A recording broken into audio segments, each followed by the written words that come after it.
Hello, Internet. I'm Chad Goodwin, and on today's episode of Industry Plant, I'm in Kanab, Utah, visiting Best Friends Animal Sanctuary, home to over 1,600 dogs, cats, bunnies, horses, pigs, goats, rabbits, and a bevy of wildlife animals that they provide care to on site and try to rehome eventually.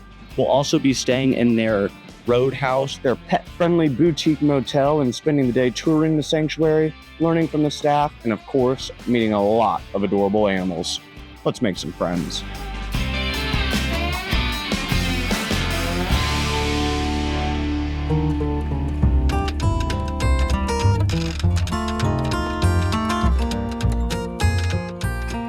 So that's Notorious B-U-N. He's a rapper. I love it when you call me Big Bun. Yes. Currently, we have 86 rabbits that we are caring for. All of our rabbits have pulled from shelters where they unfortunately, like dogs and cats, are surrendered frequently. And our day-to-day operations here include feeding, cleaning, medicating, and providing enrichment opportunities for all of these rabbits. I started coming out here to volunteer in 2003 and did that fairly regularly. And then in 2017, decided just to take the leap. It was originally my retirement plan, but I decided to move out here 15 years early. Expedite that a little bit. Yes. There used to be very much kind of an agricultural model to housing rabbits or keeping rabbits as pets that wasn't necessarily the most humane thing for the rabbits.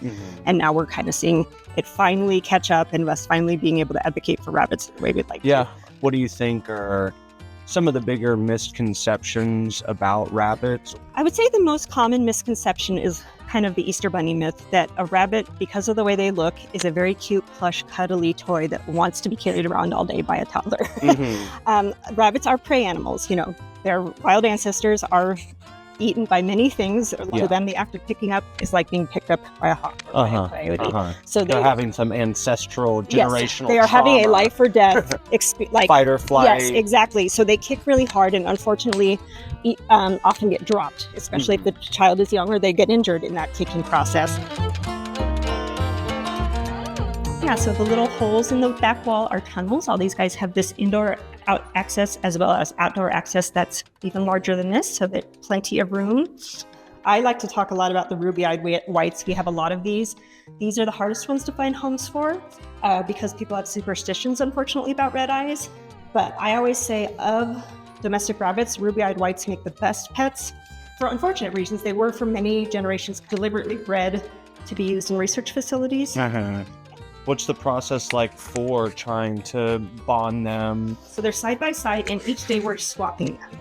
So they're in each other's hay, each other's blankets, each other's toys. They're used to sharing. They're sharing, they're getting to each other through the bars. We're doing things like feeding them side by side. And then each day we're taking them out for what we call a speed date. And we have found here, at least, that gender doesn't matter. We have female-female pairs, male-female pairs, and male-male pairs. And it just seems to be who you like, and they know who they like, just like we know who we like. Love is love. Yes. Yep.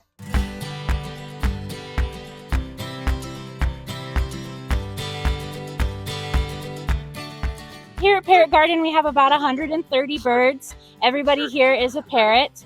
And we are a good landing spot for birds looking for adoptive homes. Parrots do end up in rescues quite a bit because of their high level of care. They are very, very extensive exotic animals, and so we do a lot of education with the public and with adopters on what it's like to have a parrot and all the preparations they need to have in the home to have that parrot a long time. This is Garcon. He's another blue front Amazon. You are so pretty, mister. He's been with us about 2 years or so. Garcon and I are buddies, so he loves to come out and hang out with us. He actually came to us from another rescue. He does have an advanced medical condition. They do live a long time. Garcon's about 45, so he still has a long life to live, and he's looking for that home to go to live out his life. What kind of things can they do at home to help create a stable life for a bird like this? Kind of understanding what you're bringing home. Noise, for example. They are just naturally loud animals. There's really no such thing as a quiet parrot. Certified yappers, like they call them. Highly communicative. They are. Oh, yes. They are. This is Sunny. He's a citron cockatoo. And then right next door we have Talon. Talon's pretty shy, but so Moluccan cockatoos are the loudest species recorded. They have been recorded about 130 decibels. Wow. So this is Mimi. He's a double yellow-headed Amazon. Fun thing about parrots is we can't tell who's male and female for most of our species. And so we actually just had a gender reveal party for Mimi. We had a blood test done and found out Mimi's a boy. Wow. Hey, don't laugh, Garcon. Come on. Garcon, keep it light.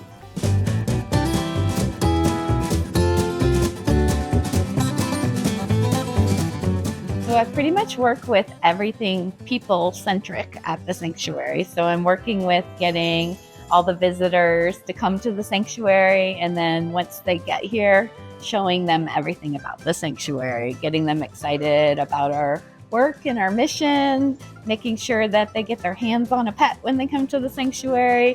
When they come, they might not really know what to expect. They pretty much always think they're going to see like one building with a few animals, and getting to blow their minds when they see that we're on 6,000 acres with 1,600 animals and 150 buildings and about 450 employees. Seems like once you guys get a visitor here, they get bit by the best friends bug and just want to keep coming back. A ton of our volunteers are come and stay and make plans to buy a house and retire here and make that their long-term lifestyle. How do you see the Roadhouse, Mercantile all fitting into this ecosystem of best friends where it's all filling into each other, like one experience fuels the next? It can play as big or as little a role. It can just be a really nice stay for a pet that might be making its way from Phoenix to LA. Or it can be a really wonderful break for a sanctuary pet that's having a sleepover and gets to have a night out from its kennel and sleep on luxury linens and have treats every corner that it goes and have a bath at our pet spa and romp in our pet yard. It's also a really nice place for guests that are traveling with their own pets to not have to worry about stressing out that their pet can't be left unattended. They can go hike in Zion and not have to worry that they have to kennel their pet. How much went into creating this experience? Just in our room alone, it's just serenity. I think the industry standard for cleaning a room might be to spend 20 minutes cleaning a room. Our housekeepers spend about an hour and 15 minutes cleaning a room, making sure that everything's hair-free and definitely super clean and ready to welcome you. All the rooms are going to have amazing hand-built beds with pet beds built into the bed frame. You're going to have awesome bathrooms with a separate toilet area and shower area. Every room's going to have a refrigerator and a microwave, and you're going to have Nespresso coffee makers. You're all going to have luxury linens. The essentials have been covered and all of the luxury amenities. Yeah, absolutely. Well.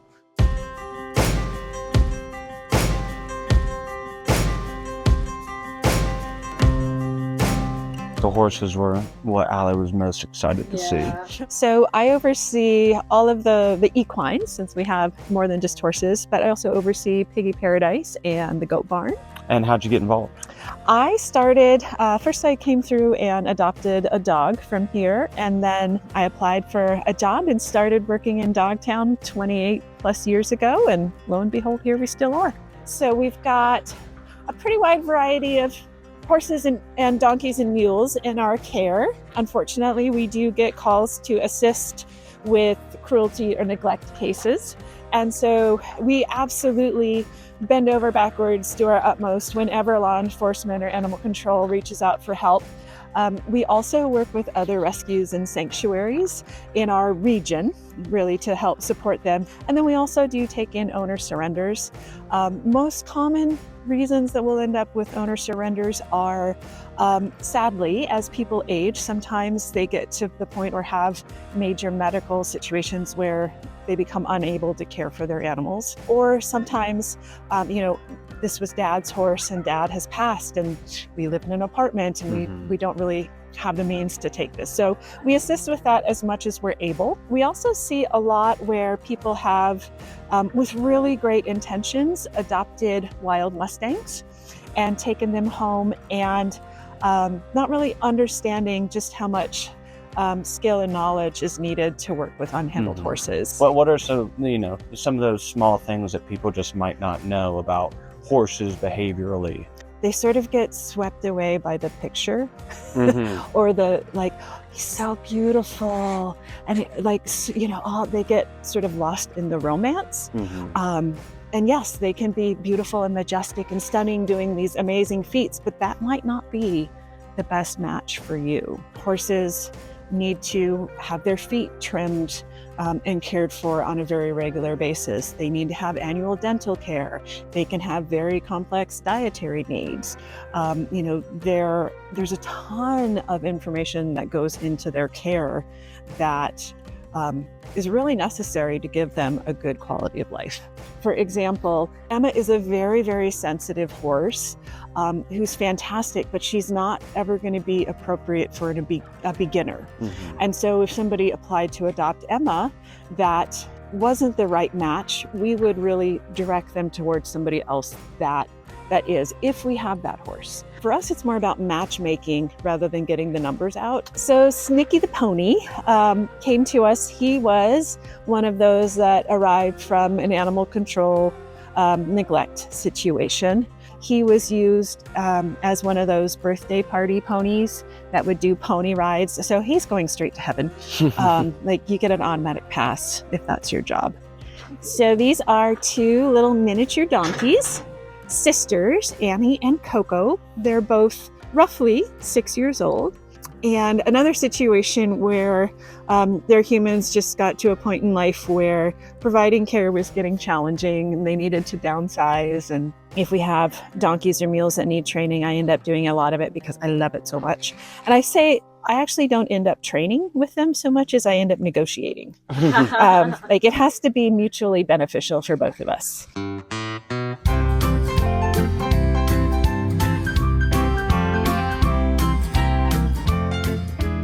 I think what I look forward to the most is every time I get a new inspiration, just something else. Because it's a matter of how do I make this dish that's so fantastic when I cook it for 4 people? How do I make it for 200 people in the equipment that I have? I think that's the funnest part of my job. What brought you here? But I was coming up and having lunch every day. And so I got to know the staff. I started having some friendly banter, some critiques. If you just did this, if you just did this. And finally it was just why don't you just work here? Yeah. Well, you've got a lot of great suggestions. And starts at 9 tomorrow. Basically. Yeah, so vegan cooking for over 10 years, but not any restaurant role. My boss's boss suggested, hey, we've been kind of looking for a head chef. It's a remote place. It's hard to get somebody to give up their career to move out here. And so they decided to grow they saw the talent in-house. Yeah, invest from within. Yeah, it's pretty great. Kind of the grander scheme of the Best Friends mission of Save Them All. When you've adopted everything you can adopt, and when you've fostered all the animals you can foster, and you have no more room in your house, you can start saving the animals by leaving them off your plate. I grew up in Southern California, so I was exposed to world cuisine my whole life. And bringing a lot of that into the kitchen is kind of one of my favorite things. I love the variety that every single day my job will be different. I'm going to be using different cooking techniques, different products. I'm going to utilize different staff on their skill sets to make that meal come together. Not everybody here is vegan. Not everybody here is vegetarian. So it's an easy sort of gateway. It's a low barrier for people to get over. That's why we keep it $5. If you come in on a burger day, just the patty alone, you've eaten up that $5. It's heavily subsidized through the operations of the rest of the organization. I look at my role and the rest of the kitchen, really, we're a support role. We're here for the caretakers, for the animal caretakers. We serve lunch every single day. Come here on Christmas and I'll serve you lunch every day. If there are people here taking care of the animals, we're here taking care of those people.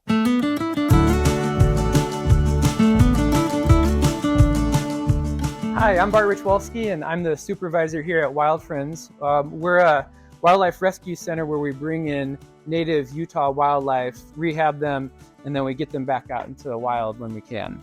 The second I got out here, I fell in love. The canyon is beautiful.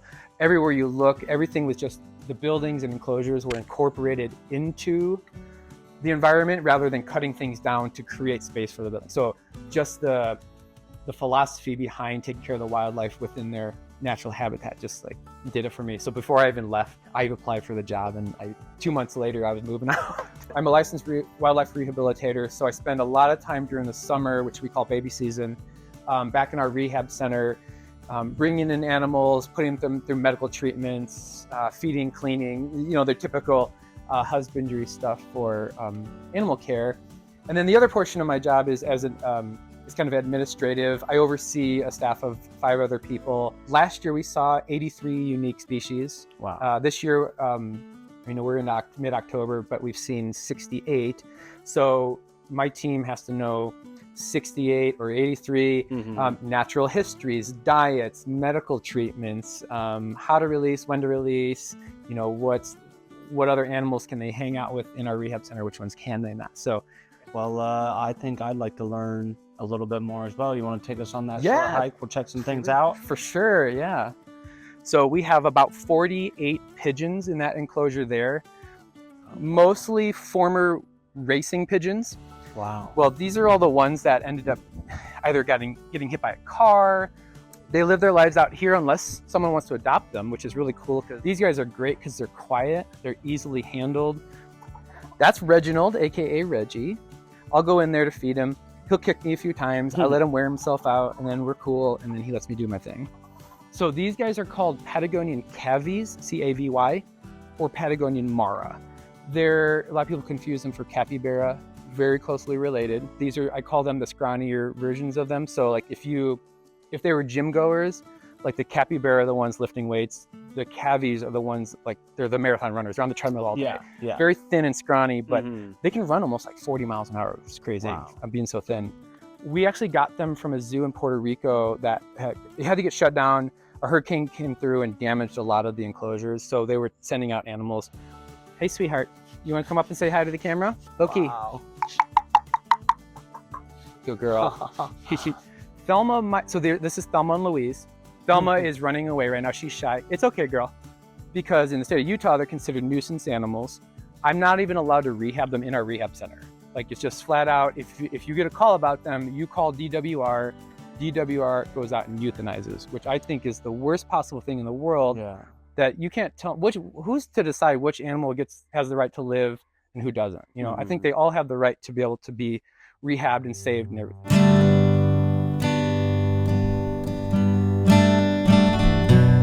We have 2 cemeteries here at Best Friends at the sanctuary, Angels Rest down below and Angels Overlook.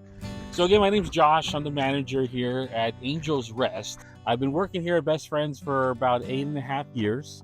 And working here, it's not just a kind of clock in, clock out kind of a thing. It's a labor of love. I have 2 animals placed here myself. But right here, we call this C1 because the C stands for cremains. We have all these cremains from different animals, from members of Best Friends, but also from the animals that lived here on site. So we call the BFAS animals. But we have over 5,000 residents here in Angels Overlook. Down below in Angels Rest, we have over 10,000 residents. Majority of them are full body sites. We do not have a crematorium on site.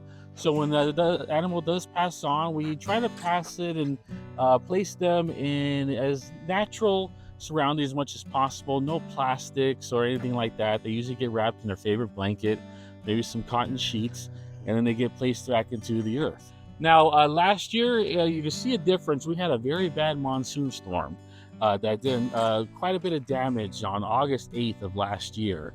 We had to redo this whole front section 1 here. That's why if you look at them, they look kind of plain, but we had to reestablish that. We added a bunch of earth here, about 8 inches up here, so the water wouldn't do so much damage around the sides and start pooling.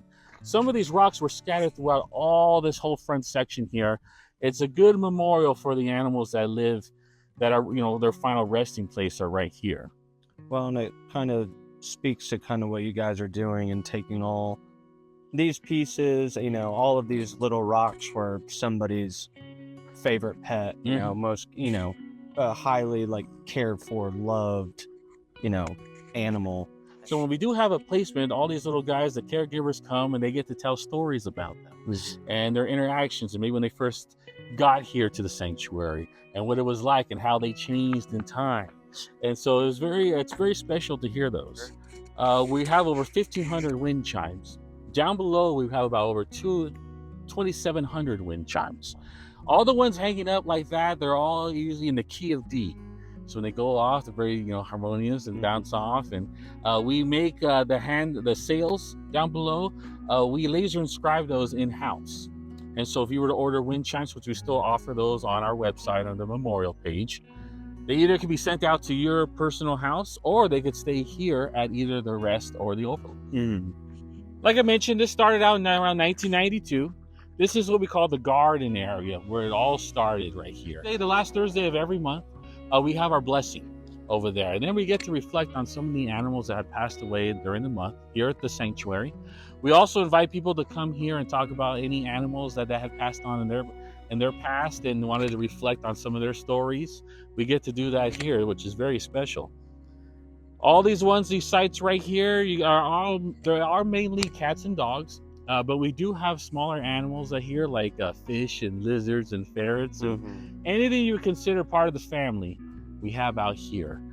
We have over 10,000 residents here from the north end, which is our largest section, all the way to our south end. The south end is where we currently still do placements. We have over 4,000 bricks. This is the first year we're doing the Dia de los Muertos altar right here. And on surrounding our gazebo, we have these memorial cards that were placed from the September blessing. So people send in these memorial cards from all over America, sometimes even the world, and we get to place them up here. And people that do come to the blessing, they get to go through them and see if maybe they found their animals in there, or it's a good representation that people who maybe couldn't physically attend, they leave or send in their memorial cards.